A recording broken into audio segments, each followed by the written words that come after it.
Hello again and welcome to another episode of the Franchise Everything podcast, where we talk about everything and anything in franchising. And this morning you might be able to hear from the background noise, we're at the Franchising and Business Opportunities Expo in Melbourne. And I'm joined in this special episode by Jan Timms, who is the author of... Trying to get in the camera there. We've got cameras all around. There we go. The Ultimate Franchising Success Formula. Good morning, Jan. How are you going? Good morning, Glenn. Good. How are you? Good, thanks. You were around yesterday and saw a few episodes? Yes, I did. Sitting in the crowd there? Yeah, it was supporting. really good. So you have written this book. I'll show it again a few times, so make sure you got it. Yes. Yes, I did. I think it's the Ultimate Franchising Success Formula, but it's also the thickest book on franchising. It probably is too, yeah. At some point in the future, I might break it down into individual volumes, so it's not so daunting. But anyway, that's how it came out. That's right. We'll do that. We'll do a video series on it or something. Eh? So what was the rationale and what was the reasoning behind creating the Franchising Success Formula? Well, I guess I've worked in franchising for around about 25 years. I've worked for some of the major franchise brands. Snap Printing was where I started out my life in franchising.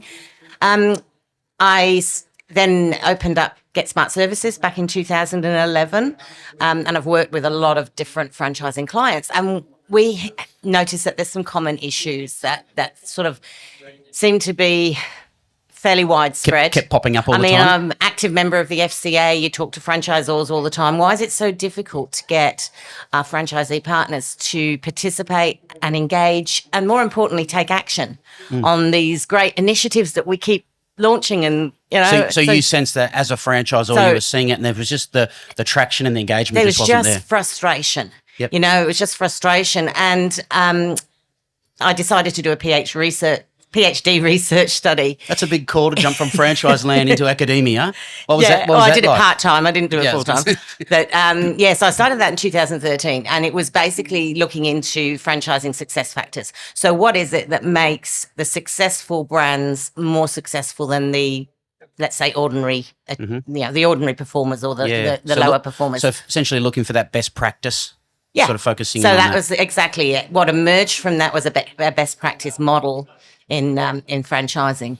So it was quite a long, because it was part-time, it went over 7 years. It involved hundreds of interviews. It involved some really in-depth case studies with a number of franchise groups. And the model that emerged from that was very, very recognised in academic terms.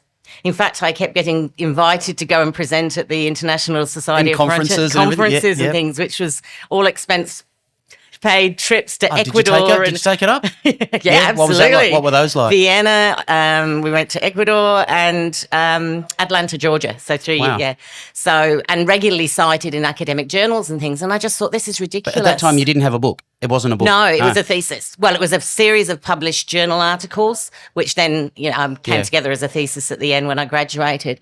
So I graduated in 2019.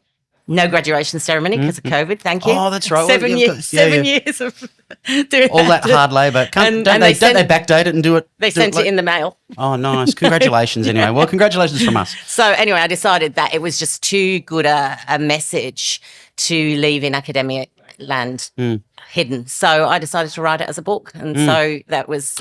So how did you go about getting it into a book?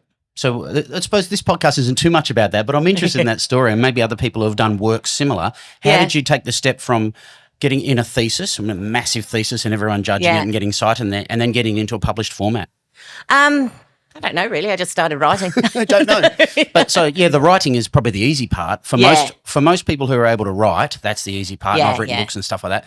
But actually going through the process of getting it into print, into book, getting distributed, how did you do that? Well, I actually joined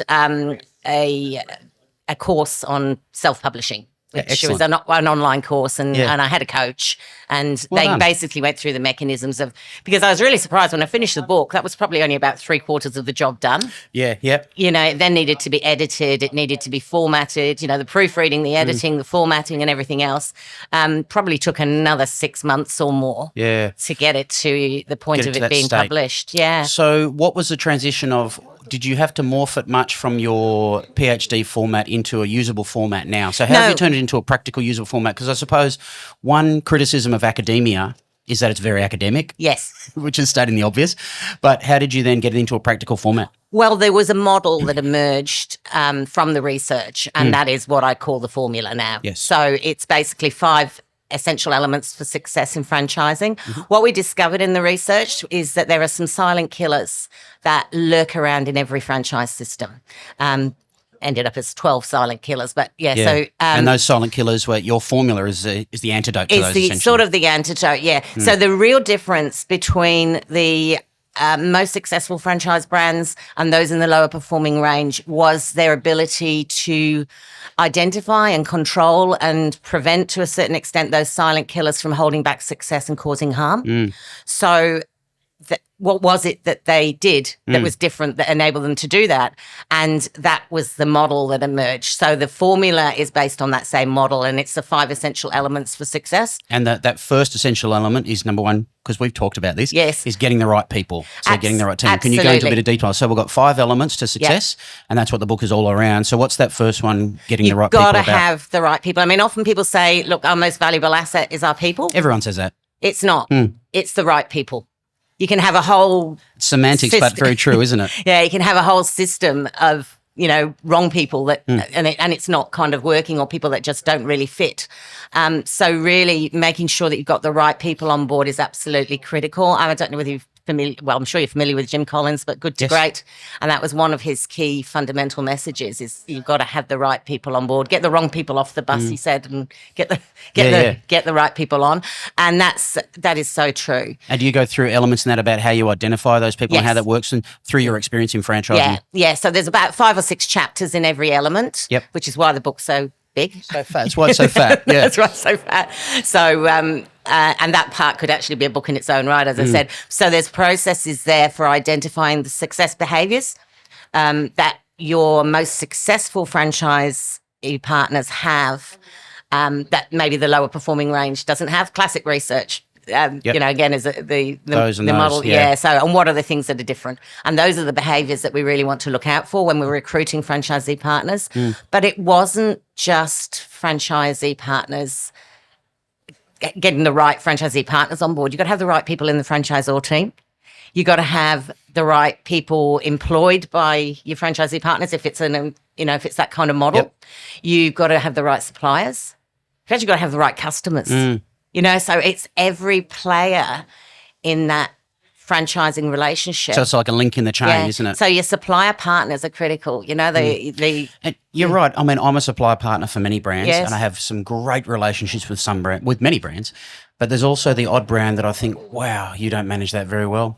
That they don't treat and I hear from other suppliers that franchisors treating suppliers really poorly with a lack of respect. Yeah. And they don't realise, I think, how much everyone chats and how much it can get around and how much it impacts at some point, maybe an unseen impact. Yeah, and look, that your supply partners can help so much as well. If you work together with them and work strategically with them, absolutely. Then, together collectively we have synergy. Yeah, absolutely. And, that's a real key ingredient. So, in the book I go through methods of identifying those key behaviours, and then how to go about behavioural interviewing. It's a real kind of how-to book. You could write the model in a couple of pages. Yeah. And it wouldn't end up as a book that big. So do that. But now we need to show you how to do it. How do you actually do it? So, and the next step in the 5 was knowledge management. Absolutely. So what do you mean by knowledge management there as a statement? Such a vast amount of knowledge that exists within most established franchise systems. There's such a vast amount of knowledge or know-how that exists in the franchising sector. So what we need to do is to capture that knowledge, and just to use one single academic term maybe, but tacit knowledge. So tacit knowledge is the kind of knowledge that exists in people's heads. They know how to do things themselves, but they don't necessarily know how to explain that to somebody else, and even how to teach somebody else how to do it. But they just do it intuitively. And it's not documented, it's not documented, so it gets lost. So you get this brain drain when people leave, and the knowledge walks out with them. And, so actually having an insatiable thirst for finding all of the know-how that exists within your franchise system, within other franchise systems, and bringing that together. Yeah. So again, that's become easier, hasn't it, with technology? It has So certainly. knowledge management, you certainly need Yeah. to capture it, because it used to be, I remember the old days, I wrote operations manuals for franchise brands. Yes. And everything was in that folder. That was it. It was in the That was folder, the and system. the updates used to go out in memo that. envelopes before we had emails, and then we started bombarding them with email, and then never went anywhere. And no one opens any of them, and no one's checked Yeah. them, and Yeah, so so actually getting that part of it right. I know some franchise systems that have invested in really fancy knowledge management systems, but it's still not got up to date information in it. Do you think people just rely too much on technology and think that's going to be the answer to everything? Yeah. I see it all the time. They think, we've invested these hundreds of $1,000s in this wonderful system. Yeah. And then people don't log in. And we've built stuff for people before, for franchise brands, and we look back and say, he hasn't even logged into it. No. So you've got to bring it to life. You've got to make it a living knowledge bank of, and it's used the go-to place for absolutely everything. No more emails. Put the emails on what you want to say in emails on the news page, and maybe send out a message, an SMS or an email if you must, but to say there's something there, but don't tell them, don't give them the something detail. That's more engaging. Yeah. So something that actually gets them interactive. Have it open up when they fire up their computers in the morning. It's the first thing they see. And, sort of really bring it to life and make that so that it's just an integral part of it. And then make sure that the knowledge in it is up to date, relevant and useful. Yep. And you're always on the lookout for that. I share a technique, knowledge sharing moments, I call it. I mean, health and safety, they do safety shares. So it's a kind of similar thing. At the beginning of every meeting, let's have a knowledge sharing moment. What's something that you've found out that you can share with the rest of the people? And that can feed into that whole knowledge base.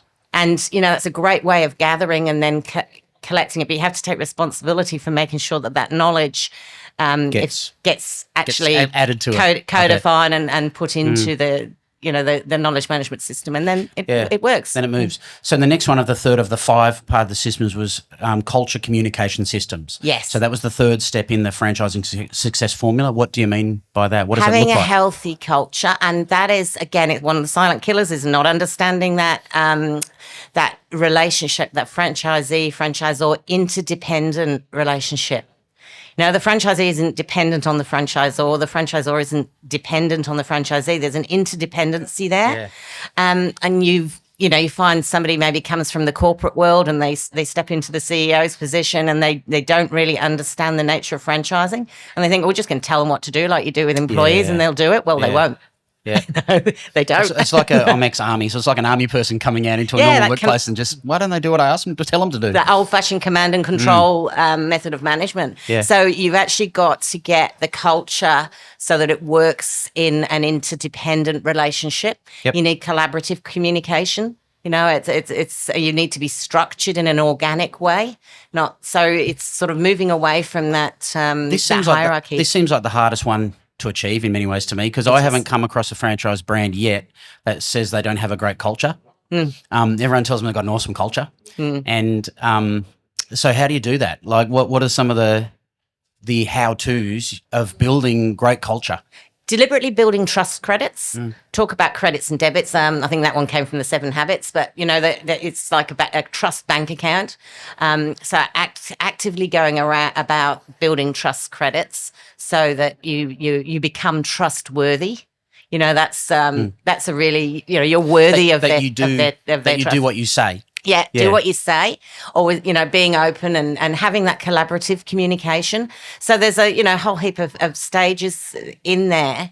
Again, the structure, the way that you're structured. Don't sit in your ivory tower as a CEO. That would never happen. Get out there and work in a franchise. Yeah, some of the most successful franchise groups that I spoke to, they actually go out there, and that's the CEOs, CFOs, and COOs, as well as field support or whatever, and they work. They don't just sit there on their laptop doing their own work and, okay, I'm here on in a visit. And I think you're right. I think there's I won't say the brand because I'm not vouching for any particular brand, but there's a brand that we've started doing some work for that really caught my attention when very early in speaking to them. They said one of our key things we have when they talk about their culture is all of their head office team have to go and work in store. Yeah. And they work in store regularly. It's not like a one-off and you come and do 1 or 2 days when you start. No. They're on regular cycles to go and do some time in store, so they remain in touch. 2-3 times a year was kind of common, and not the same store, and they have to be chosen randomly. So you can't just choose your favourite. And if it's field support, they need to go into somebody else's territory, not their own. Not their own comfort zone. Their own comfort zone, yeah. So that was a really important thing as well, and earned a lot of respect, but also gathered a lot of know-how. So yeah, add to the knowledge base. Yeah, that was an important one. And then with the communication's tough, but we have to communicate in ways other than shooting emails, as I mentioned before, with the knowledge system and having a news news feature, bulletin board type of thing. Yeah, in that, having chats, but getting what we call rich communication methods. So rich communication is more engaging. So send a video. You'd like that? I love that. Yeah, we'll do it for you. Shoot a video and make that the message. Oh, they can do it themselves. Yeah. I mean, no one can do it themselves. We have to do all of it. You have to do it for them. Absolutely. But so because you've got and use Teams. Don't use the phone. Of course. Don't use emails. Pick up the phone and speak to someone, but don't use phones. Actually go onto Teams and then they can see you. Face to face. It's as face to face as you can be. Yeah, it's far richer as a communication method to be face to face than than any of the other methods. Yeah, you're right. There's so many tools we can use by just putting in that little bit more effort, other than a thumbs up on a text message or something like that. Yeah, I've been told thumbs up is no good. Apparently, thumbs up is no good anymore. But anyway, isn't it? Oh, dear, I still do that. I just do that too. I've been caught out on it. The fourth one was in the franchising success formula. It's a mouthful to say fast. Yeah. Is field support. Building field support. So what are the ones we've gone now? We've gone. I'm looking at my notes here. Getting the right people, knowledge management, and culture and communication systems. Yep. And now we move into field support. Absolutely. And field support. I mean, I think the field support managers is probably the most critical role in franchising. It's probably the coalface, aren't they? The coalface. It's a tough role, but it's not always done well. So structured field support, and it's not one size that fits all. So again, taking those behaviours that were identified in element 1, the success behaviours, which you're going to use to get the right people on board, you can always also use those to create a systemised field support method that will then identify which of those behaviours we need to be working on, and that's what you're working on with this franchisee. It might be a different one with somebody else, and so on. So yeah, it's that sort of structured field support. I draw quite heavily on a lot of Greg Nathan's work, and I know you've got him on. He's up next. He's up next. I think he is. Yeah. But the franchisee factor. What stage are they at in the franchisee factor? Because the way that you provide support needs to be different depending on where they're at. What are the things that they need to be function? What that they need to be working on to actually improve their business. It's not the same as the person in the neighbouring territory necessarily. So it's like, what's the agenda for that visit? Yeah, isn't it? So I can imagine that field support traditionally would go into it. This is what I want to achieve on this visit, rather than saying, what does the franchise owner want to achieve on this visit? So some of the how-tos there are identifying the time wasters, putting together a system. I call it a 5-star business boost system because there's, 5, but it could be 6-star, it could be 7-star. But the things that you're actually working on that you've identified as being those key success factors within your franchise system, and then making field support tailored to that, keeping them accountable for what they say they're going to do. Don't just go in, make a friendship call and have a talk fest. Sit down, have a coffee, and then sit down, have a coffee. How's the family? I mean, there's a certain amount of human interaction, but it's a business meeting and it needs to have business outcomes that we're then held accountable for. And that's what I mean. I suppose what I mean by structured field support.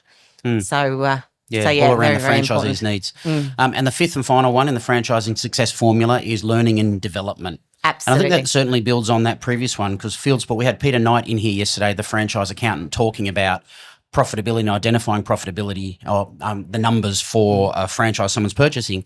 And he has raised some concerns about the ability or knowledge of recruitment and field staff in the financial aspects of businesses. And I suppose this rolls onto that, doesn't it, with learning and development, making sure everyone is in a place where they can actually add value. Absolutely. And look, too often we do our induction training and we call it training and that's it. And it's, it's done. Well, tick the box. We've done the right thing. But learning is an ongoing process. I don't like calling it training, because training is what I do to you. Learning is what you learn from me. Yeah. So training without learning is a waste of time, but more importantly, learning without transfer to on-the-job behaviour and action is a complete waste of money and time as well. So we've got to make sure that we've got a very effective, in the book I call it a learning transfer station. That's sort of... you come up with your terms. So we all come up with cool terms. So it's really important that we get that happening. I also believe that learning and development is part of the field support team. I think they should be in the same, so if they're reporting into the operations, but that they're all part of the same team. Just they focus on delivering things in a slightly different way. But the ingredient or the key ingredients for learning transfer that I sort of go through in that fifth element, I call it a WICKAM. So here I am with my acronyms again. There you go again, yeah. But, a WICKAM method of learning and development, which stands for, it's got to be, first of all, worthwhile. So it's got to be useful, relevant, worthwhile. So that's the W. The I is interactive, engaging.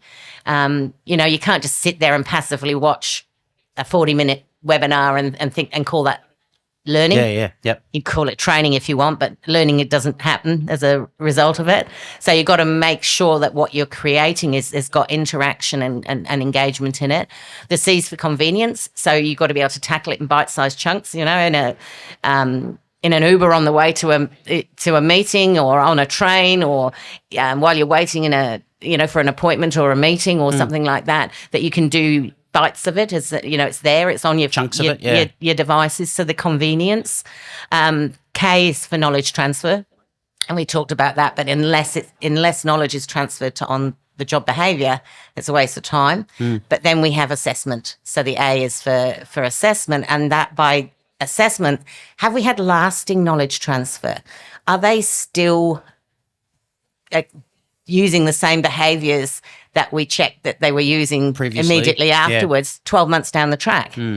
Or have they slipped back into bad habits again? So just making sure that's... And then the M is measurement. I was thinking, when you said it earlier, I was going, WICKAM. I was going through them. Measurement. Okay, so measuring the success of them. How successful was it in terms of return on investment and the effort that we put into it? And if we've got lasting behaviour change, then it's probably... most likely will result in better business results, because why else would we have done the learning program in the first place?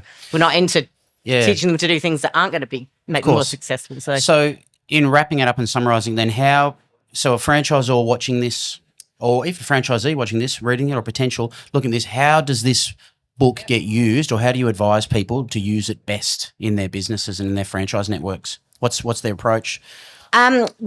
The first part actually goes through a process of setting priorities. It's not a linear book. Yep.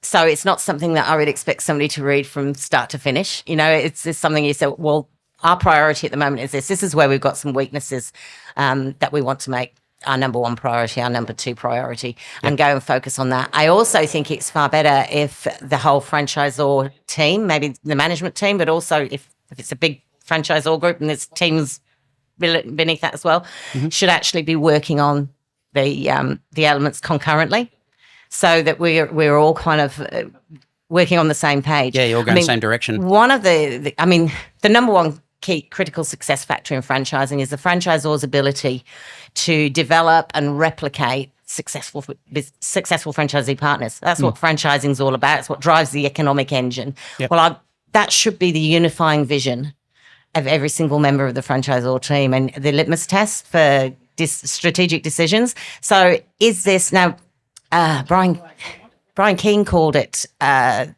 being franchise-centric, but is this decision going to actually achieve better outcomes?